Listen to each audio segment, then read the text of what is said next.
Welcome. This reading will be on Serafina. The Tale of Serafina. A few years ago, I made the long journey to Mauritania. The region is mostly sealed off from the rest of the world, and as such, it is a place that holds many secrets.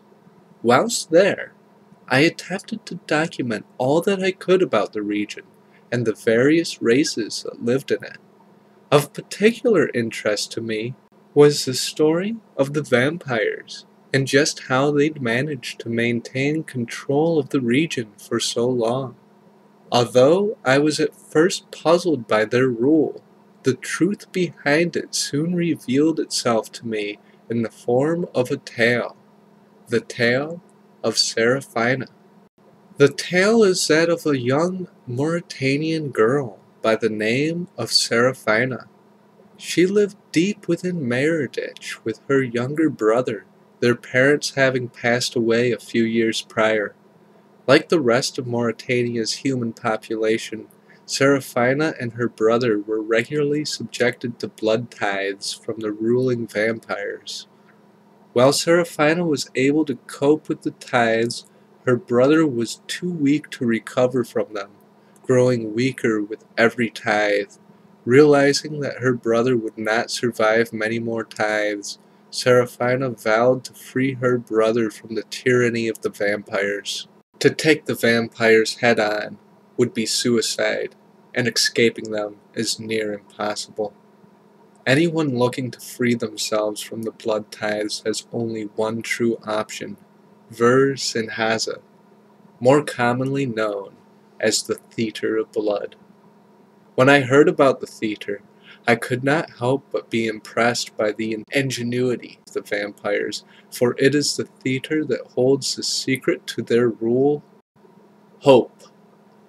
The way it works is very simple.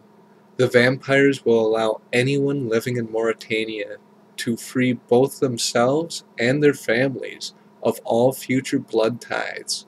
All they must do in return is survive the challenges of the theater. Through this, hope is provided to all those living in Mauritania. Hope that they will one day be free of the vampires. Which brings us back to Serafina. Like so many before her, Serafina turned to the theater, hoping that she could pass the trials contained within. However, unlike any that came before, she survived. She took on every challenge the theater had to offer and lived to tell the tale. At this point, you may be thinking that the vampires just killed her anyway. Instead, they did something most unexpected. They kept their word. They freed both Serafina and her brother from the blood ties and allowed them to leave Meredith.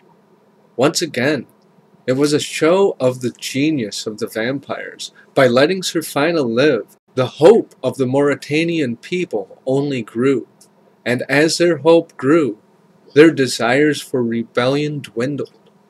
And that is the tale of Serafina, the tale of a young girl who freed herself from the reign of the vampires, and in doing so, provided hope to all Mauritania.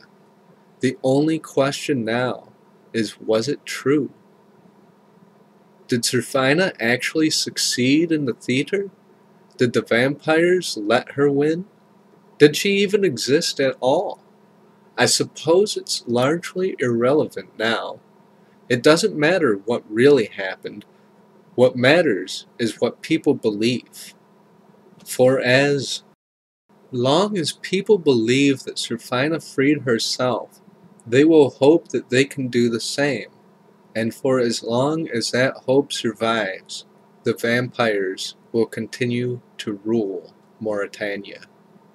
And with that, we've come to the end of the Tale of Serafina. It seems that by the last couple of pages there, the author is explaining how this tale is an instance of propaganda on behalf of the vampires, in that hope is a sort of tool that they're using to prevent people from attempting to rebel from them. That hope that they can be free if they just be good and follow the blood tithes and let the oppression of Meredith continue, moving from the Darkness of Howlvale quest, that is. So, I found it rather interesting that the vampires are capable of using propaganda and such in order to maintain rule over a civilization. I mean, I guess it's not that uncommon throughout history and with certain other kings, like maybe Artie, for instance, King Lapis, and his propaganda campaigns, but his was more of straight lies and public terrorism to a degree, whereas with the Mauritania rule and vampires, this is preaching a certain moral to the people strategically from a story that kind of seems like that the vampires wouldn't initially be on the side of, because it's how somebody escaped. So that's how they sort of distance themselves from their propaganda campaign, because the story keeps the rebellion down, but it's told amongst the people that would be committing the rebellion, but it's made by the vampires. So that sort of chain of ties I find interesting. Well, that's for this story. Let me know what you think in the comments below, and see you tomorrow with the next one. Peace.